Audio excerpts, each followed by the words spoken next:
of Florence, 1478, a Sunday. Inside the Grand Duomo, the holiest place in the city, the air usually filled with the scent of incense and the sound of solemn chants. But on this particular day, something far darker was brewing. As the bells tolled, summoning the faithful to Mass, a plot of unthinkable ambition was about to shatter the peace, leaving blood on the sacred stones and plunging Florence into chaos. The Pazzi family, a name that echoed through the city's merchant halls and noble palaces, was about to launch their most audacious attack yet against the powerful Medici. They had tried before, many times. This time they planned to spill royal blood. Number 7, the looming shadow of economic rivalry. The Pazzi family, a lineage tracing its roots back to the Crusades, had long been a respected name in Florence. They were not new money. Their wealth stretched back generations, built on banking, trade, and land. They owned splendid palaces, their silk cloaks were of the finest weave, and their vaults held considerable sums. Yet, for all their long-standing prestige and considerable riches, they existed in the vast shadow cast by the Medici. The Medici were not just wealthy, they were the power in Florence. They were the unofficial rulers, the puppet masters pulling the strings of the Florentine Republic, patrons of art and science, and bankers to popes and kings. This imbalance, this constant reminder of who truly held sway, festered like a slow-burning ember in the hearts of the Pazzi. The seeds of their deepest resentment, the true beginning of their determined efforts to undermine the Medici, lay in the fiercely competitive world of banking. In Florence, money was power, and controlling the flow of capital meant controlling the city. The Medici Bank, under the shrewd guidance of Cosimo the Elder, and later his grandson Lorenzo, had become the most extensive and influential financial institution in Europe. Its branches stretched from London to Bruges, Venice, to Rome.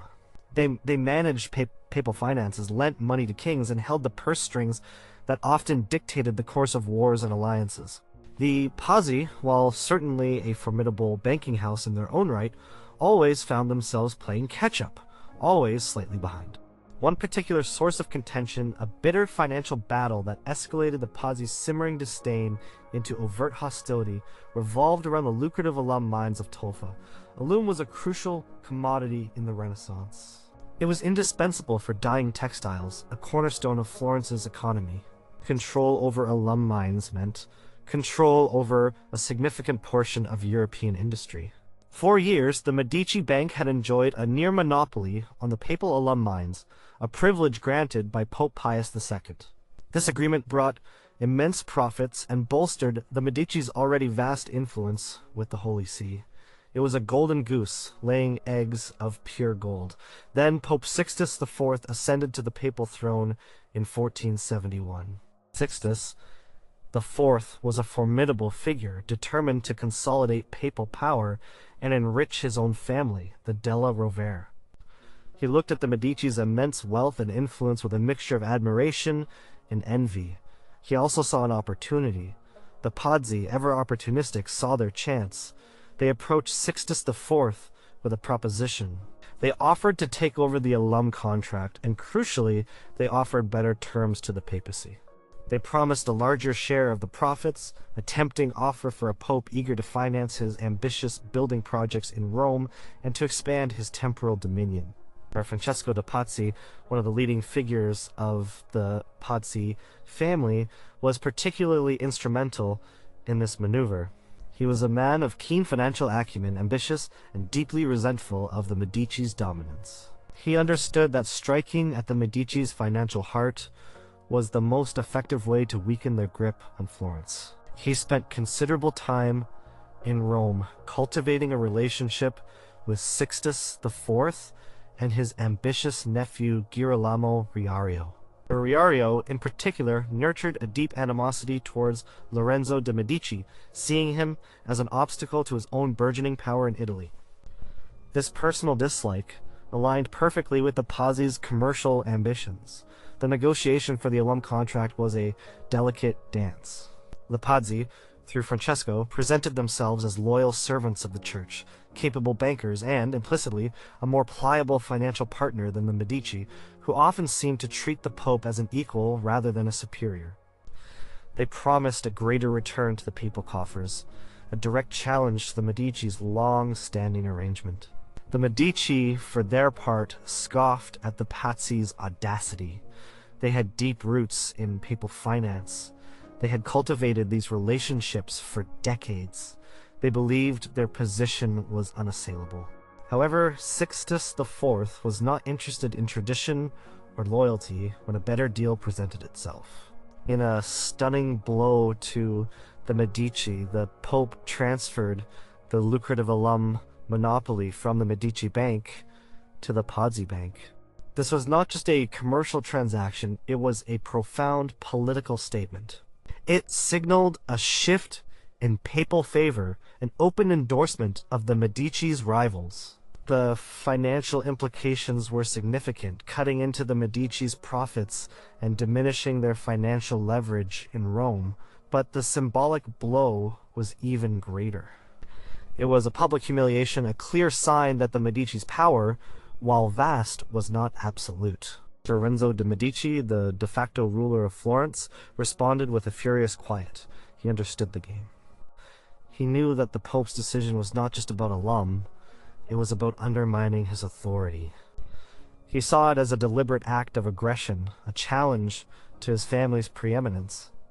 He retaliated in the only way he knew how, by withdrawing Florentine funds from the papal treasury. This was a bold move, a direct challenge to the Pope's financial stability. Florence, under Medici influence, also imposed restrictions on the Pazzi, making it more difficult for them to conduct their business within the Republic. These were small skirmishes in a larger war, but they revealed the depth of the animosity. The Pazzi, for their part, reveled in their victory. They had struck a blow. They had taken a piece of the Medici's golden pie. Francesco de' Pazzi, in particular, felt a surge of confidence. This success proved to him that the Medici were not invincible, that they could be challenged and indeed defeated. This economic triumph, though not fatal to the Medici's overall power, emboldened the Pazzi. It convinced them that more direct, more aggressive measures were possible. It laid the groundwork for further attempts to chip away at the Medici's dominance, a foundation built on resentment and the taste of initial success in the unforgiving world of Renaissance finance. The battle over alum mines was more than just business. It was a declaration of war, whispered in ledger books and profit margins, a prelude to the violent storm to come. Number 6. The subtle art of political opposition in Florence. The Pazzi family's ambition was not confined to the ledger books and the back rooms of papal negotiations. Their attempts to undermine the Medici also unfolded within the intricate, often opaque political machinery of Florence itself. While the Medici held no official titles as rulers, they exerted control through a web of loyalists, carefully placed allies, and the sheer weight of their financial and social influence. To challenge them meant challenging this intricate system from within, a subtle and dangerous game. The Pazzi, particularly Jacopo di Pazzi, understood this. Jacopo was the patriarch, a shrewd and experienced figure, known for his generosity and his love of gambling, but also for his deep-seated pride and fierce independence. He chafed under the Medici's pervasive influence. The Florentine Republic, on paper, was a democracy. The Signoria, the ruling council, was elected, and various committees and councils debated and voted on city affairs. But the reality was that the Medici controlled who was elected, who held key positions, and often what policies were passed. They did this through a system of patronage, loans, and strategic alliances, ensuring that their loyalists filled the important offices. Challenging the Medici meant building a rival faction, assembling dissenting voices, and subtly, yet persistently, pushing for policies that would either weaken Medici control or demonstrate their fallibility. Jacopo de' Pazzi, with his wealth and long-standing family connections, was often at the forefront of this internal opposition. He would use his influence to support candidates for the Signoria who were not Medici partisans. These were not direct confrontations, but rather a slow, methodical attempt to chip away at the Medici's political base. He would finance campaigns, host lavish dinners to sway opinions, and engage in whispered conversations in the Piazza della Signoria, subtly criticizing Medici policies or highlighting their potential abuses of power. One area of constant tension was the city's tax system. The Medici, through their control of the Signoria, often imposed taxes or levies that disproportionately affected their rivals or benefited their own allies. The Pazzi, with their extensive land holdings and banking operations, felt the pinch of these policies. Jacopo and his allies would argue against these measures in public forums, not directly naming the Medici, but appealing to principles of fairness and economic stability for all Florentine citizens. These debates, seemingly about mundane administrative matters, were in reality proxy battles for control of the city's finances and, by extension, its political direction.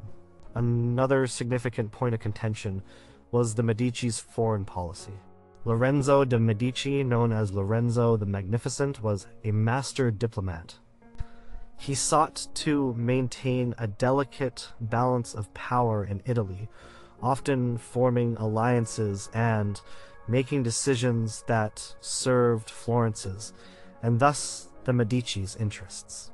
The Pazzi, however, sometimes advocated for different diplomatic paths, perhaps aligning with powers that were less amenable to Medici influence, such as the papacy under Sixtus IV or the Kingdom of Naples. These differing views were not always openly declared as anti-Medici, but they implicitly questioned Lorenzo's judgment and sought to steer Florence's direction away from his carefully charted course. For example, when Lorenzo was pushing for a specific alliance with Milan, the Pazzi might quietly advocate for closer ties with Venice, knowing that such a move would complicate Medici's strategy and potentially undermine their diplomatic prestige. Public displays of dissent, however muted, were also part of the Pazzi's strategy. While Florence was not a place for open rebellion against the Medici, who had shown themselves capable of ruthlessly suppressing dissent, there were subtle ways to signal defiance. The Pazzi would sometimes refuse to participate in certain Medici-sponsored civic events, or they would host their own rival festivities on significant days, drawing away attention and attendance.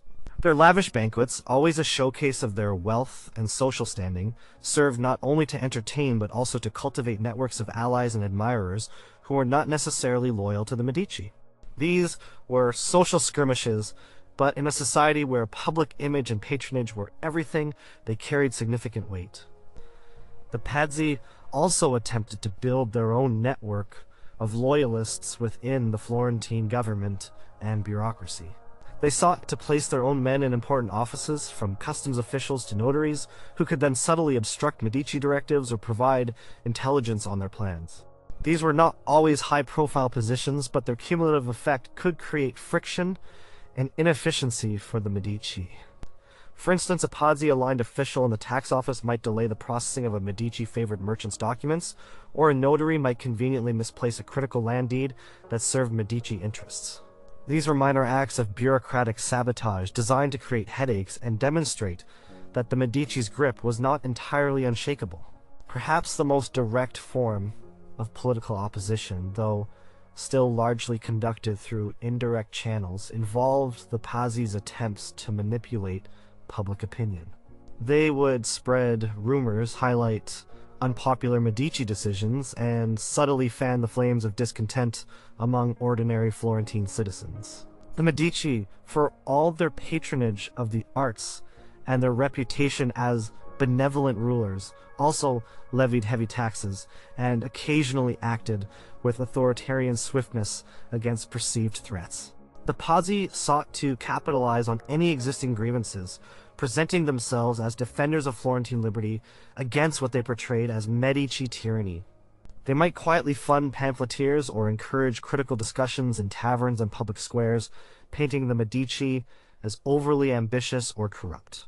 These acts of political maneuvering, economic competition, and social defiance formed a constant low-level war between the two families.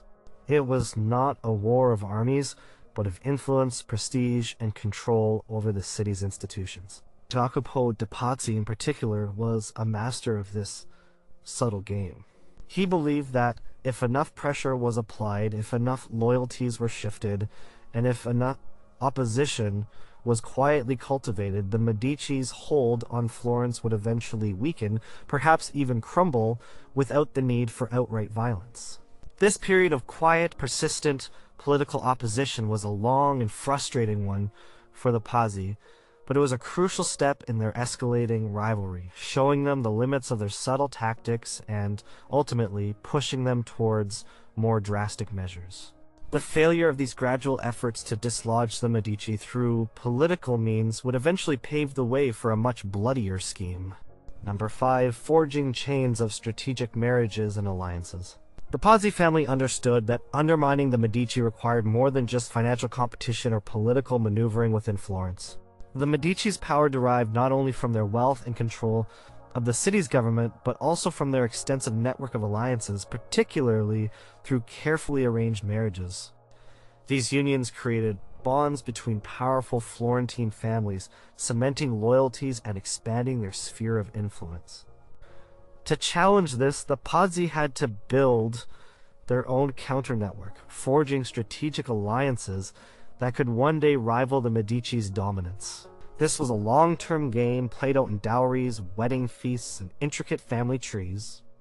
The Pazzi, already a venerable family with deep roots in Florentine society, possessed a considerable pool of eligible sons and daughters. Their strategy involved marrying into other prominent families who either resented the Medici, sought greater independence from their influence, or simply believed that aligning with the Pazzi offered a path to increased power and prestige. These marriages were not love matches. They were calculated political and economic mergers, designed to expand the Pazzi's reach and create a coalition of interests opposed to the Medici. One significant example involved the Pazzi family's efforts to strengthen their ties with other powerful banking families.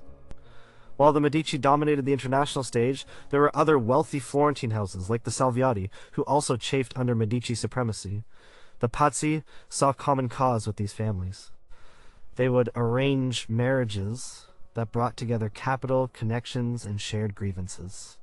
For instance, a marriage between a Pazzi daughter and a son from a wealthy but politically marginalized family could bring new allies and resources into the Pazzi orbit, creating a stronger financial and social bloc that could, in theory, challenge the Medici's economic leverage.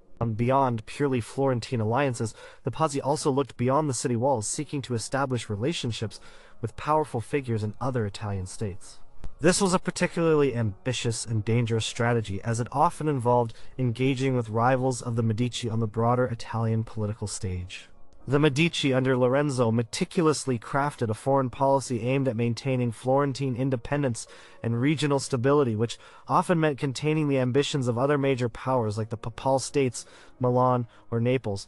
The Pazzi sought to exploit these rivalries. A crucial focus for the Pazzi was the papal states.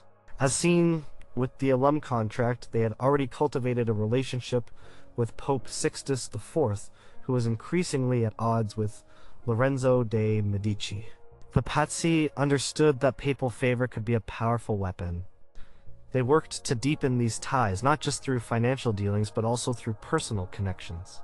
While direct marriages between the Pazzi and the Pope's family, the Della Rovere, were not common practice, the Pazzi actively sought to marry into families closely associated with the papal court or those who held significant power within the papal states. These unions would provide them with direct access to Rome, allowing them to lobby against Medici interests and build a pro-Pazzi, anti-Medici faction within the highest echelons of the church. For example, the Pazzi were known to have close connections with families from Romagna, a region fiercely contested by the Pope. Marriages into such families, even if not directly involving papal relatives, could serve to create a network of influence that the Medici could not easily penetrate. Such alliances gave the Pazzi valuable intelligence about papal intentions and allowed them to influence papal policy in ways detrimental to Florence's Medici-led government.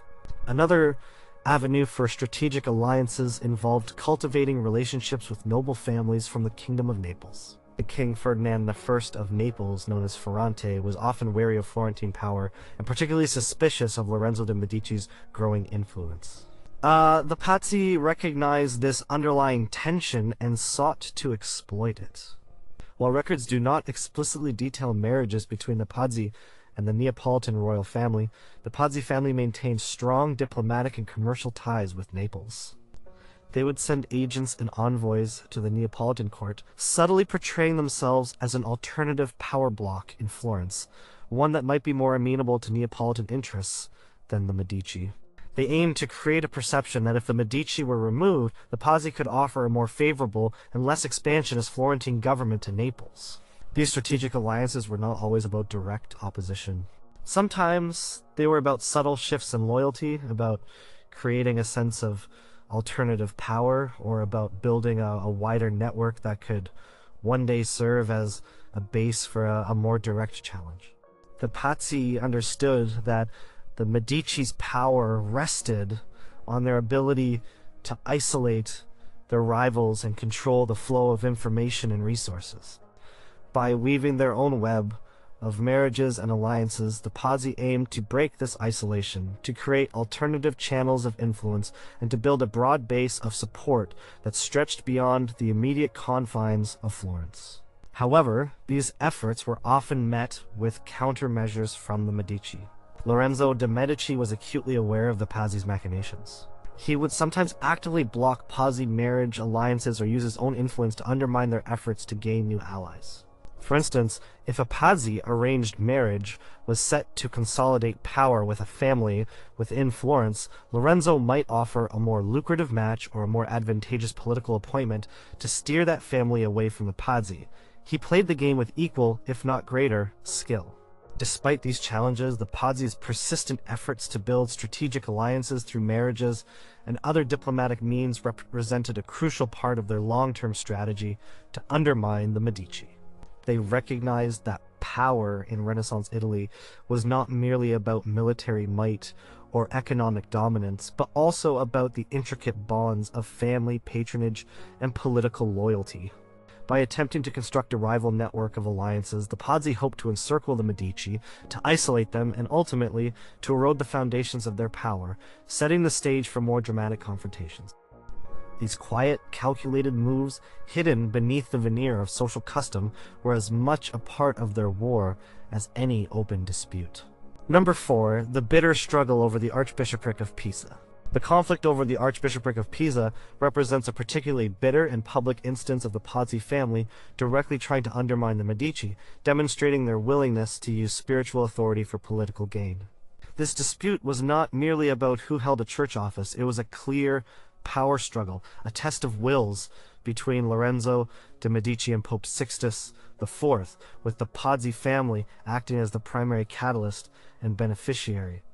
The position of Archbishop of Pisa was highly influential. Pisa was a key city within the Florentine dominion, possessing significant economic and strategic importance. Control over its spiritual leader meant influence over its citizens and institutions. When the Archbishop of Pisa died in 1474, the position became a hotly contested prize. Lorenzo de' Medici, as the de facto ruler of Florence, expected to have a significant say in the appointment.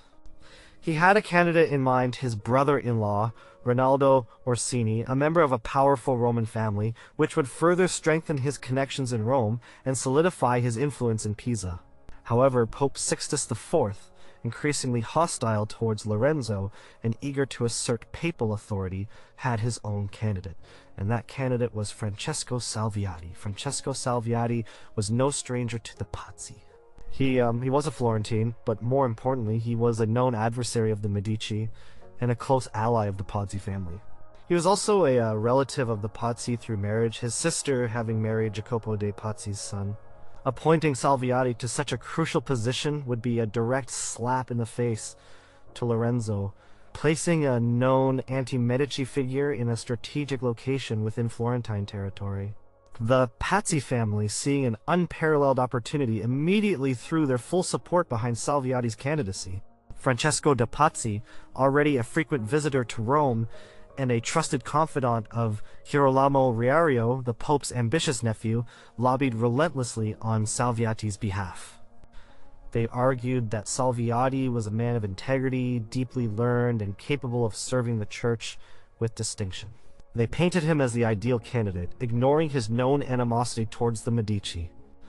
They sweetened the deal for the Pope, hinting at various benefits and demonstrating their continued loyalty and financial support to the Holy See. Lorenzo de' Medici, upon learning of Salviati's proposed appointment, reacted with fury. He viewed it as an unacceptable provocation, a direct infringement on Florentine sovereignty, and a clear attempt to destabilize his rule. He immediately sent envoys to Rome, urging the Pope to reconsider. He argued that Salviati was unsuitable, that his appointment would create unrest in Pisa, and that it would be seen as a hostile act against Florence. He reminded Sixtus IV of the Medici's long history of loyalty and financial support to the papacy, implying that this goodwill could easily be withdrawn. However, Sixtus IV was unmoved. He saw this as an opportunity to demonstrate his independence from secular rulers, particularly the powerful Lorenzo. Egged on by his nephew Girolamo Riario and the insistent lobbying of the Pazzi, the Pope proceeded with Salviati's appointment. In 1475, Francesco Salviati was officially named Archbishop of Pisa. This was a clear victory for the Pazzi and a deeply humiliating defeat for Lorenzo de' Medici. Lorenzo's retaliation was swift and decisive, though not always direct. He refused to allow Salviati to take up his see in Pisa. He argued that Salviati had not been confirmed by the Florentine authorities, a formality that had often been waived in the past, but was now strictly enforced. Lorenzo effectively barred Salviati from entering Pisa, leaving him stranded in Rome and unable to exercise his ecclesiastical duties. This created an unprecedented standoff between the Pope and the Florentine Republic, directly impacting the governance of a major city. The Pazzi, seeing their triumph turn into a stalemate, continued to fan the flames. They accused Lorenzo of defying papal authority, of being a tyrant who even dared to challenge the will of God's representative on earth. They painted him as an enemy of the Church, a dangerous accusation in devout Renaissance Italy. They used their connections in Rome to further inflame Pope Sixtus IV's anger, emphasizing Lorenzo's disrespect and obstinacy. Girolamo Riario, whose personal animosity towards Lorenzo was growing, eagerly consumed these reports, seeing Lorenzo's defiance as an affront that needed to be punished. This stalemate over the Archbishopric of Pisa dragged on for years. Salviati remained unable to take his position, a symbol of Lorenzo's defiance and the Pope's frustrated authority. The incident solidified the Pope's conviction that Lorenzo de' Medici was an obstacle to papal power and a threat to his family's ambitions. It pushed Sixtus IV firmly into the anti-Medici camp, making him an eager listener to any proposal that promised to weaken or remove Lorenzo. For the Pazzi, the archbishopric dispute was a strategic success, even if Salviati could not physically occupy his office. It proved their ability to leverage their influence with the Pope against the Medici. It demonstrated their readiness to use ecclesiastical appointments as political weapons. Most importantly, it created a tangible, deeply personal grievance for Pope Sixtus IV against Lorenzo de' Medici. This shared animosity, born out of the struggle over Pisa, would become a crucial element in the larger, more dangerous conspiracy that was already beginning to take shape. The Pazzi had shown the Pope that they were willing and able allies in his feud with Florence, setting the stage for a dramatic escalation of their attempts to undermine the Medici. The battle for an archbishopric had unwittingly become a crucial step towards bloodshed. Number 3. Cultivating papal support for Medici overthrow. The Pazzi family understood that to truly undermine and eventually overthrow the Medici, they would need more than just economic leverage, internal political opposition, or even strategic alliances. They would need a powerful external force, one with both spiritual authority and military might, willing to back their ambitions. Their persistent cultivation of Pope Sixtus IV's animosity towards Lorenzo de' Medici became a pivotal part of this strategy, laying the groundwork for a direct attempt at regime change. Pope Sixtus IV, as previously noted, already harbored a deep-seated resentment against Lorenzo. The dispute over the Archbishopric of Pisa had been a major catalyst, but it was coupled with Lorenzo's general opposition to Sixtus's expansionist policies in Romagna, a region the Pope coveted for his ambitious nephew Girolamo Riario. Lorenzo saw Riario's growing power as a threat to the stability of Italy and to Florence's own interests. He shrewdly formed alliances with other Italian states like Milan and Venice to check Riario's ambitions, often frustrating papal designs. This made Lorenzo a constant thorn in the Pope's side. The Pazzi, particularly Francesco de Pazzi and Jacopo de Pazzi, capitalized on this existing friction. They spent considerable time and resources in Rome, establishing a close relationship with Sixtus IV, and even more importantly, with his aggressive and power-hungry nephew Girolamo Riario. Riario was deeply frustrated by Lorenzo's diplomatic maneuvers, which consistently thwarted his efforts to carve out a personal principality in Romagna. He saw Lorenzo as the primary obstacle to his own greatness. The Pazzi played directly into this, portraying Lorenzo as an arrogant tyrant who defied the Holy See and obstructed the rightful ambitions of the papal family. Francesco de Pazzi became a key figure in this process. He was a frequent visitor to the papal court, engaging in long conversations with Riario and other members of the Pope's inner circle. He painted a picture of Florence as a city groaning under the oppressive heel of Medici rule, a city ripe for liberation. He argued that the removal of Lorenzo would not only benefit the Pazzi, but also serve the greater good of the Church, allowing the Pope to pursue his objectives without hindrance from the Florentine Republic. He assured Riario that if the Medici were removed, Florence would become a loyal ally of the Papal States, open to papal influence and supportive of Riario's territorial ambitions. These conversations were not just about abstract political grievances, they delved into concrete plans. The Pazzi began to sound out the Pope and Riario about the possibility of direct intervention in Florentine affairs. They suggested that a change of regime in Florence was not only desirable, but necessary for the peace of Italy and the authority of the Church. They proposed that if the Medici were removed, a new government more amenable to papal authority could be established, and the Pazzi would be willing to lead such a government. But Girolamo Riario, fueled by his own ambitions and his personal dislike of Lorenzo, was particularly receptive to these overtures. He saw an opportunity to gain control over Florence, a city of immense wealth and strategic importance. He began to pressure his uncle the Pope to take more aggressive action against the Medici. Sixtus IV, while initially hesitant to endorse outright assassination, was clearly swayed by Riario's arguments and the Pazzi's assurances. The Pope wanted Lorenzo gone. He wanted Florence brought to heel. The Pazzi's strategy involved a careful balancing act. They needed to convince the Pope that they were not merely seeking personal vengeance, but were acting in the interests of the Church and Italy.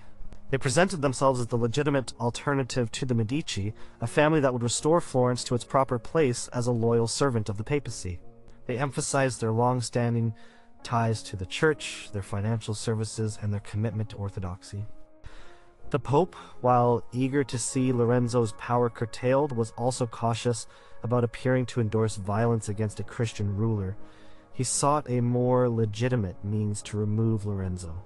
However, as the discussions progressed, fueled by Riario's impatience and the Pazzi's relentless lobbying, the options narrowed. The Pazzi eventually suggested that a swift, decisive strike was the only way.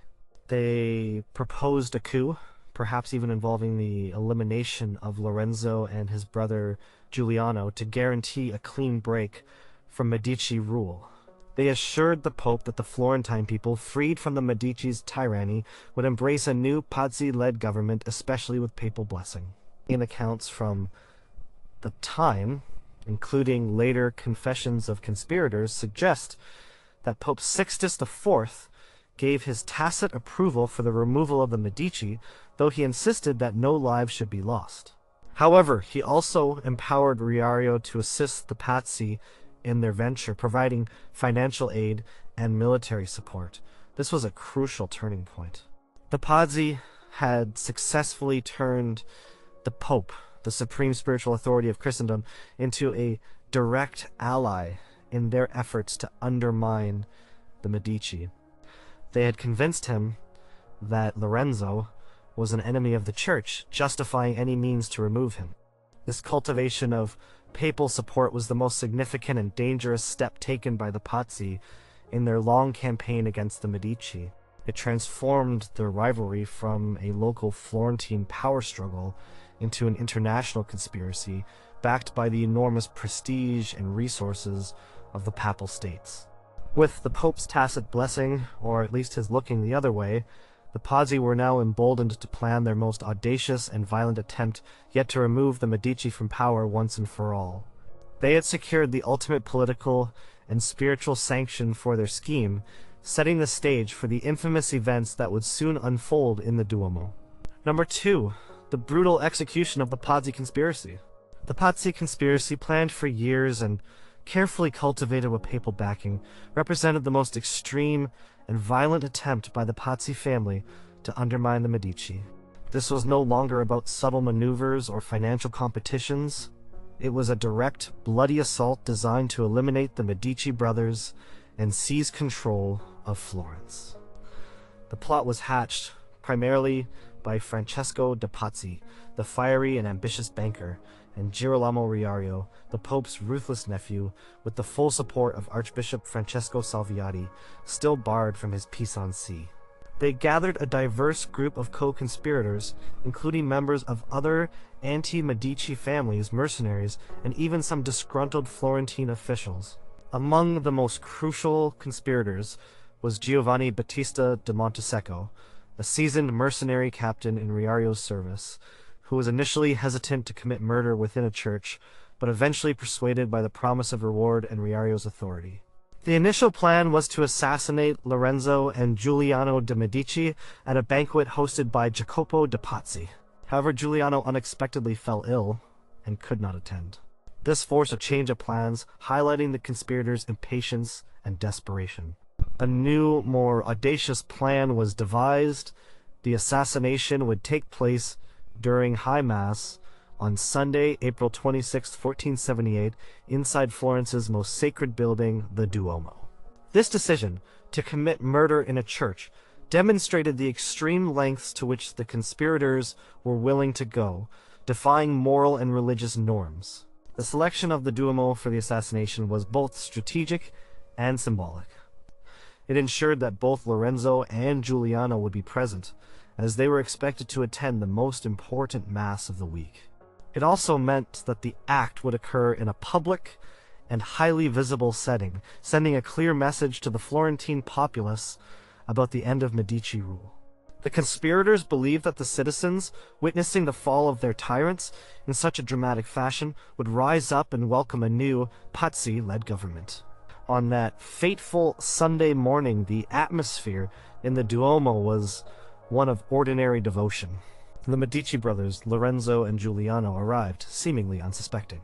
Archbishop Salviati, who was to give the blessing, entered with his retinue, which included some of the armed conspirators disguised as clerics. The plan was meticulously coordinated. During the elevation of the host, when everyone would be kneeling and their guards would be momentarily distracted, the assassins would strike. As the sacred bell chimed, signaling the moment of consecration, the attacks began. Two priests, Antonio Maffei and Stefano da Bagnoni, who had been chosen for the task after Montesecco refused to desecrate the church with such an act, attacked Lorenzo. They lunged at him, aiming for his throat. Lorenzo, despite being wounded in the neck, reacted with astonishing quickness. He instinctively drew his dagger and, with the help of his friends and bodyguards, fought off his assailants. Giovanni Cavalcanti, a Medici supporter, threw himself in front of Lorenzo, taking a blow meant for him. Lorenzo, bleeding but alive, managed to escape into the sacristy, where the heavy bronze doors were quickly barred behind him.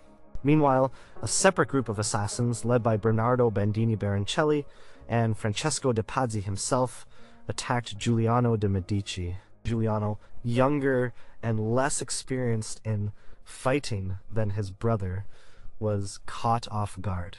Francesco de Pazzi, in a frenzy of rage and ambition, repeatedly stabbed Giuliano with a dagger, striking him an astonishing 19 times. Bernardo Bandini delivered the fatal blow, a deep cut to Giuliano's head. Giuliano de' Medici collapsed and died on the marble floor of the Duomo, his blood staining the sacred stones. Francesco de' Pazzi, so enraged by the act, even accidentally wounded himself in the leg during the frenzied attack. Immediately following the assassinations, the chaos spilled out into the streets. While the attacks on the Medici were happening in the Duomo, another group of conspirators, led by Archbishop Salviati, went to the Palazzo della Signoria, the seat of the Florentine government. Their mission was to seize control of the government offices and declare the end of Medici rule. Salviati burst into the palace, shouting that he was acting on behalf of the Pope and calling for liberty. However, the Gonfalonieri, Cesare Petrucci, and other loyalist officials managed to barricade themselves and raise the alarm. The conspirators were quickly surrounded by palace guards and loyal citizens who rushed to defend the government. The reaction of the Florentine populace was not what the Pazzi had anticipated. Instead of rising in support of the conspirators, the citizens, loyal to the Medici and horrified by the sacrilege of the act in the Duomo, rallied to Lorenzo's side. Shouts of papal, the Medici family's coat of arms, featuring 6 balls and down with the traitors, filled the streets. The plot completely backfired. The hunt for the conspirators was swift and brutal. Jacopo de Pazzi, the patriarch, rode through the streets, attempting to raise support for the Pazzi by shouting, "Liberty! Liberty!" But he was met with fierce opposition and quickly fled the city. Francesco de Pazzi, wounded and exhausted, was captured. Archbishop Salviati and many of his associates at the Palazzo della Signoria were apprehended. The retribution was swift and merciless.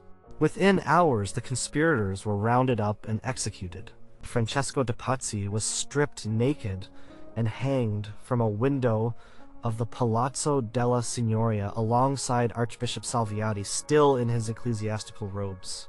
Their bodies were left hanging as a terrifying public spectacle. Jacopo de Pazzi was captured shortly after fleeing and also hanged. His body was then dug up from consecrated ground, dragged through the streets, and thrown into the Arno River, a final act of desecration. Bernardo Bandini, who had delivered the fatal blow to Giuliano, managed to escape Florence, but was eventually tracked down in Constantinople, extradited, and also hanged in Florence. The Pazzi conspiracy was a catastrophic failure for the Pazzi family. It not only failed to overthrow the Medici, but solidified their power and rallied the Florentine people firmly behind Lorenzo. Instead of undermining the Medici, the conspiracy transformed Lorenzo from a mere political leader into a vengeful survivor, a defender of Florentine liberty against both internal treachery and external papal aggression. The brutal execution of the plot, though achieving the murder of Giuliano, ultimately cemented Lorenzo's position and led to the near-total annihilation of the Pazzi family's power and reputation in Florence, igniting a wider war across Italy. Number 1. The bloody war of the Pazzi conspiracy and its aftermath. The immediate aftermath of the Pazzi conspiracy was not merely a local Florentine affair of executions and retribution. It exploded into a wider Italian war, representing the final, desperate attempt by the Pazzi's allies to destroy the Medici and seize control of Florence. Having failed to achieve their objective through a swift internal coup, the Pope and his Neapolitan allies now sought to finish the job with military force. Pope Sixtus IV, upon learning of the failed assassination and the brutal executions of Archbishop Salviati and Francesco de Pazzi, reacted with incandescent fury. He saw Lorenzo de' Medici's actions as an unforgivable affront to papal authority, a direct challenge to the Holy See, and a sacrilege against an archbishop. He quickly absolved himself of any responsibility for the assassination attempt, painting himself as an innocent party whose loyal servants had been unjustly murdered. Driven by his own ambition, and further incited by his nephew Girolamo Riario, the Pope declared war on Florence. He formed a powerful alliance with King Ferdinand I of Naples, known as Ferrante. Ferrante, always wary of Florentine power and suspicious of Lorenzo's diplomatic maneuvers, was eager to curb Medici influence and expand his own dominion in Tuscany. The alliance between the Papal States and the Kingdom of Naples presented a formidable military threat to Florence, which was still reeling from the shock and trauma of the conspiracy. The war began with an ecclesiastical interdict. Pope Sixtus IV, as supreme pontiff, excommunicated Lorenzo de' Medici and placed Florence under an interdict. This was a severe spiritual punishment, meaning that no mass could be said, no sacraments administered, and no Christian burial performed within Florence. It was designed to sow dissent, undermine Lorenzo's moral authority, and turn the devout Florentine populace against him. The Pazzi's surviving allies in Rome and Naples used this interdict as propaganda, portraying Lorenzo as an enemy of God and urging the Florentines to depose him to save their souls. The papal Neapolitan armies, under the command of Ferrante's son Alfonso, Duke of Calabria, invaded Florentine territory in the summer of 1478. Their objective was clear: to crush Florence, depose Lorenzo, and install a new government amenable to papal and Neapolitan interests. The remnants of the Pazzi family and their few remaining sympathizers, now largely exiled or hiding, undoubtedly hoped that this external military pressure would succeed where their internal plot had failed. They clung to the hope that the combined might of Rome and Naples would break Medici power. The war proved devastating for Florence. Florentine forces, though valiant, were outmatched by the larger professional armies of the Papal States and Naples. Towns were sacked, fields were burned, and the Florentine economy suffered greatly under the strain of prolonged conflict. Lorenzo de' Medici, despite the immense pressure and the spiritual condemnation, showed remarkable resolve. He rallied the Florentine citizens, appealing to their patriotism and their loyalty to the Republic. He also sought allies. He managed to secure some support from Milan and Venice, but their assistance was often limited and hesitant, as they feared alienating the powerful Pope. As the war dragged on into 1479, Florence found itself increasingly isolated and vulnerable.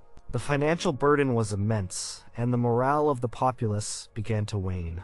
The interdict weighed heavily on the devout, and many began to question if Lorenzo's defiance was truly worth the suffering. The Pazzi's remaining distant relatives or sympathizers outside Florence continued to whisper in the ears of the Pope and Ferrante, urging them to press their advantage, assuring them that Florence was on the verge of collapse. They continued to paint Lorenzo as a stubborn tyrant whose removal would bring peace and prosperity. It was at this desperate juncture that Lorenzo de' Medici made his most audacious and strategic move, a personal gamble that ultimately saved Florence and solidified his legendary status. Recognizing that the war could not be won on the battlefield and that Florence was on the brink of ruin, he decided to travel personally to Naples, the heart of the enemy's power, to negotiate directly with King Ferrante. This was an incredibly risky endeavor. He could have been imprisoned, killed, or forced to accept ruinous terms. Lorenzo's journey to Naples was a dramatic appeal for peace. He left Florence in December 1479, entrusting the city to his loyalists. His arrival in Naples stunned the court. He spent several months negotiating with King Ferrante, employing all his diplomatic skill, charm, and intelligence. He argued that the war was destabilizing Italy, benefiting no one but a few ambitious individuals, and that a strong, independent Florence was crucial for the overall balance of power on the peninsula. He appealed to Ferrante's pragmatic interests, highlighting the potential long-term benefits of peace and an alliance with Florence over continued costly conflict. Meanwhile, the Pope, deprived of his main military ally and sensing the shift in the diplomatic winds, found himself increasingly isolated.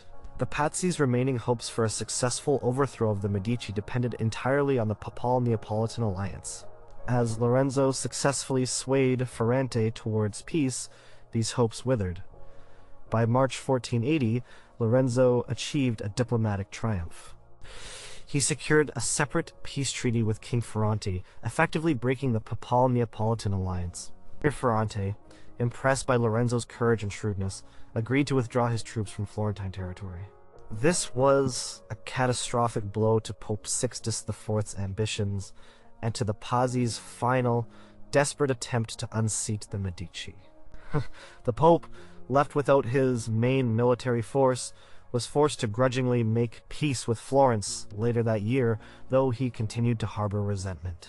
The War of the Pazzi conspiracy thus ended in a decisive victory for Lorenzo de' Medici.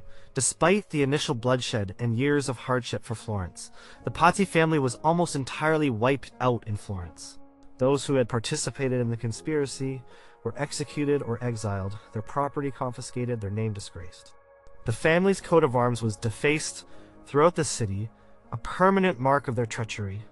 Their efforts to undermine the Medici, which had begun with economic rivalry and escalated through political maneuvering and strategic alliances, culminated in a brutal, failed assassination attempt and a devastating war. In the end, instead of bringing down the Medici, the Pazzi conspiracy had the opposite effect. It solidified Lorenzo de' Medici's power, turning him into a popular hero and consolidating his family's grip on Florence for another generation. The Pazzi, for all their wealth and ancient lineage, became a cautionary tale of ambition consumed by its own hubris.